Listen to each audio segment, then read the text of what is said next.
जाकिर नाइक भारत में most wanted है। 2017 में वह मलेशिया भाग गया था। भारत में जाकिर नाइक के खिलाफ काफ़ी सारे केस भी दर्ज हैं। उसे भारत लाने की भी कोशिश की जा रही है। 2022 में जो कतर में फीफा वर्ल्ड कप हुआ था, उसमें जाकिर नाइक की एंट्री पर बवाल हो गया था। जाकिर नाइक के आने पर भारत ने कतर के सामने नाराज़गी जाहिर की थी। भारत की आपत्ति के बाद कतर ने साफ किया था कि जाकिर नाइक को उसने इनवाइट नहीं किया है। जाकिर नाइक खुद को इस्लामी धर्मगुरु और उपदेशक बताता है। नाइक खुद को शांति दूत के तौर पर भी पेश करता है। उसके भाषणों में शांति तो कहीं दूर दूर तक नजर नहीं आती है। जाकिर नाइक भारत में वांटेड है। प्रवर्तन निदेशालय यानी ईडी और नेशनल इन्वेस्टिगेशन एजेंसी यानी एनआईए ने उसे वांटेड घोषित कर रखा है। उस पर भड़काऊ भाषण देने, मनी लॉन्ड्रिंग करने और आतंकवाद को बढ़ावा देने का केस चल रहा है। 2017 में जाकिर नाइक मलेशिया भाग गया था। उसके पास मलेशिया की नागरिकता भी है। Zakir Naik Islamic research foundation यानी आईआरएफ के नाम से एक एनजीओ भी चलाता था। केंद्र सरकार ने उसके एनजीओ पर 2016 में बैन लगा दिया था। इस साल मार्च में इस प्रतिबंध को 5 साल के लिए और भी ज़्यादा बढ़ा दिया गया है।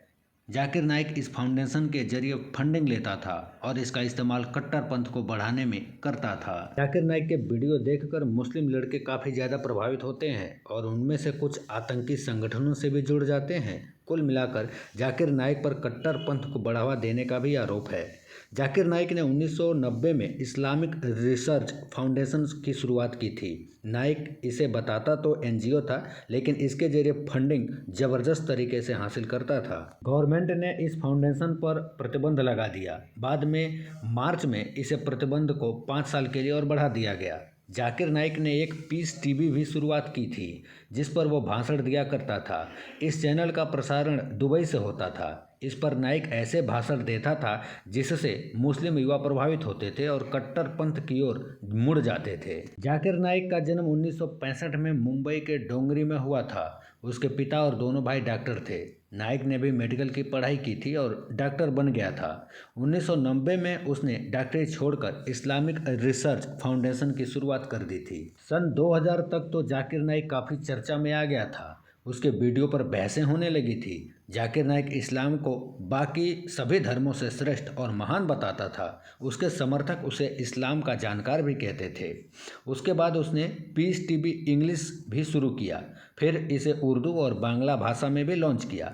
जाकिर नाइक के इस चैनल को भारत, बांग्लादेश समेत कई देशों ने बैन कर रखा है। इस्लाम न मानने वालों के लिए वो सीधा फरमान निकालता था कि उनका गला काट दिया जाए। यानी हिंदू, पारसी, जैनी, सिख जहाँ भी मिले, अगर वो इस्लाम का समर्थन नहीं करते हैं तो उनका गला काट देना चाहिए। जाकिर नाइक ने एक बार ये भी कहा था कि अगर ओसामा बिन लादेन इस्लाम के दुश्मनों से लड़ रहा है तो मैं उसके साथ खड़ा हूँ।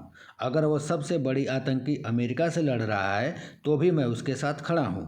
हर मुसलमान को आतंकवादी होना चाहिए। इतना ही नहीं, जाकिर नाइक समलैंगिकता और इस्लाम से किसी और धर्म में परिवर्तन होने वाले लोगों को मौत की सज़ा देने की भी मांग करता था। एक बार तो उसने कहा था कि जब उसका धर्म गलत है, उनका पूजा करने का तरीका गलत है, तो एक इस्लामी राज्य में हम उन्हें मंदिर या चर्च बनाने की अनुमति कैसे दे सकते हैं। जाकिर नाइक 2016 में और ज़्यादा चर्चा में आ गया जब बांग्लादेश की राजधानी ढाका में बम ब्लास्ट हुआ।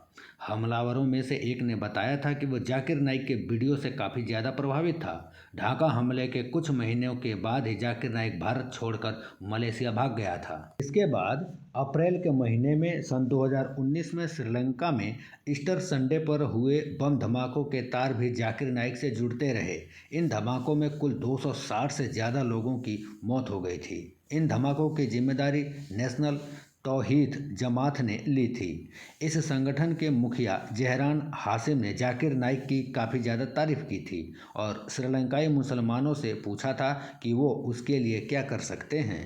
धर्म ग्रंथ पुराणों को नीचा दिखाने, कुरान को ऊपर दिखाने, हिंदू धर्म को बदनाम करने, सनातनियों पे गंदे कमेंट करने, देवी देवताओं का अपमान करना, इन सब में जाकिर नाइक एक्सपर्ट है। वो ब्रेन वॉश करके आपको इस्लाम बनाने की कला अच्छी तरह से जानता है।